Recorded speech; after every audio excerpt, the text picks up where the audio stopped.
You think war is something you hear before you feel, something that arrives with sirens, smoke, and men on television using polished words. But the ugliest wars don't always announce themselves. Sometimes they enter through a wire, a server, a grid, a system you trusted because it was quiet. You think infrastructure is concrete, steel, pipes, bridges, turbines, cables buried under streets you never look at. But infrastructure is not just what a nation is built with. It is what a nation breathes through. And when cyber warfare breaks loose between Iran and the United States, targeting infrastructure, here's the part you need to understand. This is not some abstract chess match for analysts and politicians. This is pressure on the bloodstream. This is the attempt to make a powerful country doubt the reliability of its own pulse. And if you're the kind of person who needs truth more than comfort, subscribe now, because you do not need more noise. You need reminders. You need a voice that cuts through the performance and tells you what things actually mean before panic, propaganda, and weak thinking get there first. Here's what it really means. It means the battlefield has moved from the border to the backbone. It means the target is no longer just land. The target is function. The target is confidence. The target is whether a society still trusts the lights to turn on, the water to run, the hospitals to stay connected, the supply chains to keep moving, the screens to tell the truth, and the decision makers to know the difference between malfunction and attack. That is the thesis. Not spectacle, not drama, function, confidence, continuity, and most people miss that because they're addicted to the old image of conflict. They still think war only counts when it burns. They still think danger only feels real when it is loud. They still think if they can go to work, get coffee, scroll their phone, and complain online, then whatever is happening must not be serious. That's the misconception. The misconception is that if life still looks normal, then the threat must be small. No. That's not intelligence. That's dependency. The hard truth is this. The more advanced a nation becomes, the more power sits inside invisible systems. And the more power sits inside invisible systems, the more vulnerable that nation becomes to people who understand that you don't always need to destroy a country to weaken it. You just need to interrupt it. You just need to shake trust. You just need to prove that the machine can hesitate. And once the machine hesitates, people start doing what weak people always do under uncertainty. They imagine, they speculate, they amplify, they blame, they fracture, they lose discipline. That's called psychological spillover. The code hits the system, but the real explosion happens in the mind. You need to understand the root cause, because without the root cause, you'll keep reacting like a child to symptoms. Why does this happen? Why does cyber warfare become attractive? Because it is cheaper than conventional war, deniable compared to conventional war, persistent compared to conventional war, and humiliating in a way conventional war often is not. A missile shows you force. A cyber attack shows you exposure. A bomb says, "We can hit you." A successful breach says, "We've been inside your house without you knowing." That is a deeper insult. It is not just about damage. It is about penetration. Not just access to systems, but access to certainty. And once certainty is compromised, every failure starts looking suspicious. Every outage starts feeling intentional. Every glitch becomes political. Every delay becomes a possible threat. That's the power of this kind of warfare. It turns normal friction into strategic anxiety. You stop trusting appearances. You stop assuming silence means safety. You stop believing that because something is hidden, it is under control. And maybe that bothers you. Good, it should, because grown people do not build resilience on fantasy. They build it on accurate diagnosis. The average person wants to be soothed. Don't worry, the experts are handling it.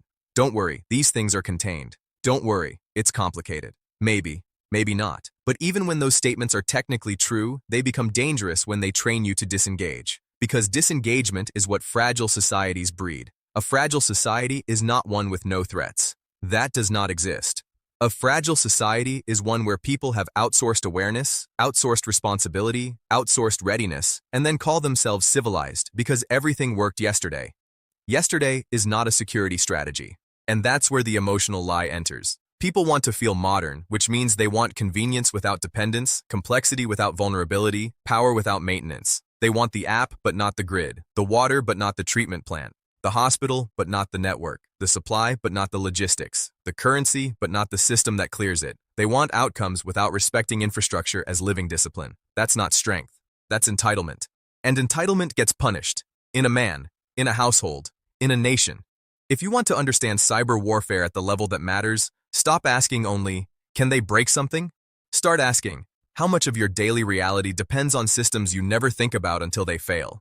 That is the question, because dependency without awareness is weakness wearing expensive clothes. And here is what it costs. It costs time. First, delays, confusion, slowdowns. It costs money, recovery, redundancy. Emergency response. It costs confidence in institutions. It costs public trust. It costs business continuity. It costs attention because leadership gets dragged into reaction mode. It costs morale because people get tired of uncertainty. It costs strategic freedom because when your systems are under stress, your choices shrink, your posture changes, your decision-making becomes more defensive. And the most dangerous cost of all, it teaches your enemies where your nerves are. You need to hear that again. Every successful strike on infrastructure is not just a moment of damage. It is a lesson for the attacker, a map, a rehearsal, a calibration of what you can tolerate, how fast you respond, where you are brittle, where you are slow, where you are blind, where you lie to yourself. That's why the weak-minded response is panic, but the strong response is exposure analysis. Not, oh no, everything is collapsing. Not, this is nothing. Not fantasy, not denial. Assessment. Reality versus fantasy. Preparedness versus performance. Presence versus passivity. That is the binary. Choose it like your dignity depends on it, because it does. You've been trained by comfort to think safety is a permanent condition. It isn't. Safety is a maintained condition. You've been trained to think peace means no pressure. It doesn't. Peace often means pressure being successfully managed. You've been trained to think stability is natural. It isn't. Stability is engineered, defended, tested, repaired, and paid for by people who take responsibility before failure becomes visible. That's called stewardship. And the reason so many people struggle with this subject is because stewardship is not glamorous. It is repetitive. It is preventative. It is quiet. It is patching systems before anyone praises you. It is auditing networks before anyone thanks you. It is building backups before anyone believes they're necessary. It is training teams before anyone sees the threat. It is restraint instead of ego. Discipline instead of theatrics. Do you know what weak people worship? The dramatic response. Do you know what strong people worship? The boring preparation. That applies to your body, your finances, your relationships, your nation. The man who understands this does not confuse masculine energy with noise. He does not need to pound the table to feel powerful. He respects systems. He respects timing. He respects consequences. He knows that self-respect is not just how you carry your shoulders. It is how seriously you take maintenance. It is how honestly you face vulnerability. It is how quickly you stop pretending that neglect is freedom. He is grounded. He is not frantic. He is not naive. He is not addicted to doom because doom is lazy. Doom requires no discipline. Doom just watches and talks. This man studies the weak points. He reinforces them. He keeps his word. He keeps reserve. He builds redundancy in his life. He has emotional backup power, mental backup power, practical backup power. He does not pray for easy times. He becomes harder to destabilize. That's the archetype. The person who embodies the solution is not the loudest patriot, not the most paranoid voice, not the man posting slogans while his own life is chaos. No. It is the man whose inner world mirrors the society he wants to live in. Ordered, resilient, honest, responsive, not brittle. He has boundaries.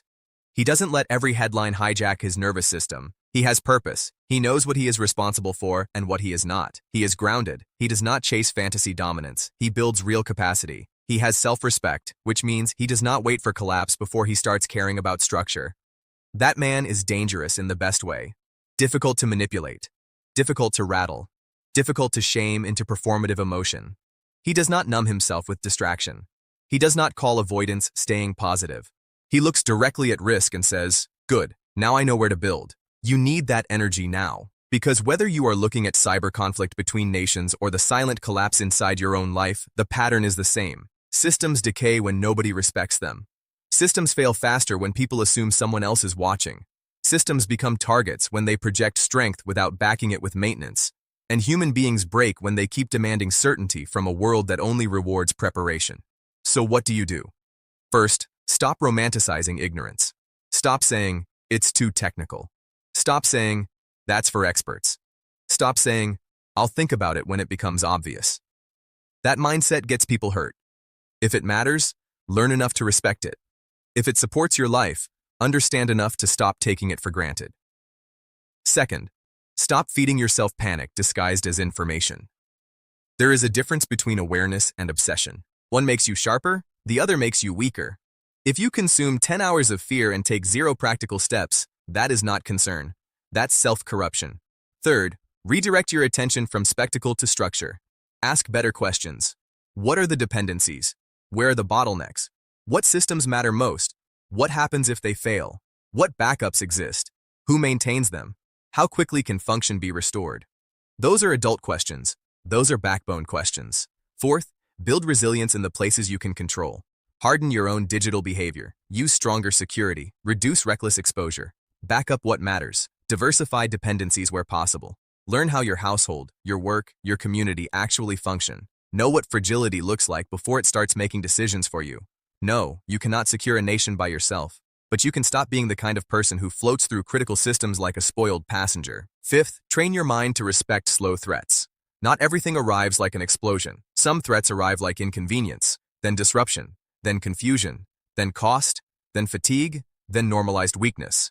If you only wake up at the explosion, you were asleep too long. You stop dismissing. You stop drifting. You stop waiting for permission to become serious. You become harder to shock because you stopped worshiping comfort. And let me say something harder. A lot of people secretly want the illusion more than the truth. They want to believe powerful nations are too sophisticated to be rattled. They want to believe enemies only strike where cameras can point. They want to believe modern life is too advanced to be truly interrupted. Why? Because that belief allows them to remain soft. It allows them to remain unprepared.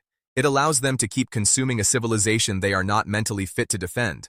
That's called borrowed stability. Borrowed stability is when you live off structures built by disciplined people while refusing to become one of them, and the bill always comes due. This is why the deeper lesson of cyber warfare is not just geopolitical, it is moral. It forces a question you may not want to answer. Are you a consumer of stability or a contributor to it? Do you merely enjoy the system when it works, or do you value the kind of character required to maintain it? Do you praise strength in language while living with weakness in habit? Do you want security emotionally, or do you respect what security actually demands? Because security demands trade-offs: vigilance, investment, humility, testing, redundancy, competence. It demands men and women who are less interested in looking calm than being capable. Capable. That word matters. Capability is self-respect expressed through action. Not attitude, not branding. Action. The reframe is this: infrastructure is not somebody else's problem. It is the external version of a principle that governs every serious life. What keeps you standing must be protected. What keeps you functional must be maintained. What keeps you connected must be respected. And what your enemy can exploit, your discipline must anticipate. When you understand that, fear starts losing its grip. Not because the threat disappears, but because confusion does. You stop seeing only danger. You start seeing demands. You start seeing where maturity is required. You start seeing how strength is built. Not through fantasy invincibility, but through honest preparation. That is a better form of power. You do not need to become paranoid. You need to become precise. You do not need to become numb. You need to become steady. You do not need to scream. You need to see. You do not need more outrage. You need more orientation. And this applies directly to you, even if you never touch a military system, never work in national security, never sit in a command center. Because your life is infrastructure too. Your attention is infrastructure. Your routines are infrastructure. Your health is infrastructure. Your standards are infrastructure. Your word is infrastructure. And if those things can be hacked by chaos, distraction, weakness, resentment, and avoidance, then don't flatter yourself that you are above the lesson. You are not above it. You are inside it. So rebuild where you've been careless. Tighten where you've been loose. Learn where you've been lazy. Protect what you depend on. Respect what supports life. And stop waiting for dramatic collapse before you become a serious person. The world does not need more spectators pretending to be informed. It needs adults with nervous systems strong enough to face complexity without collapsing into denial or hysteria. It needs people who can hold two truths at once. Yes, the threat is real, and no, panic is not power. Yes, systems are vulnerable, and no, vulnerability is not the same as defeat. Yes, enemies will probe weakness, and yes, disciplined societies can respond, adapt, and harden. That is where your hope should come from, not from fairy tales, from capacity. Real confidence is not nothing can happen. Real confidence is, if something happens, we know how to respond. That is the confidence you need in your life too. So when you hear about cyber warfare between Iran and the United States targeting infrastructure, do not reduce it to headlines, flags, or tribal emotion. Read deeper. This is a contest over reliability. Over pressure tolerance, over whether invisible systems can be trusted under stress, over whether a powerful society still has the character to protect what it built. And that question turns on you faster than you think. Can you protect what you built? Can you maintain what you rely on? Can you tell the difference between feeling safe and being secure? Can you stop demanding certainty and start building resilience? Because the answer to those questions will shape the quality of your life long before geopolitics ever reaches your street. Do not be the man who wakes up only after failure forces him to respect structure. Be the man who sees the structure early, honors it, strengthens it, and becomes a source of steadiness for everyone around him.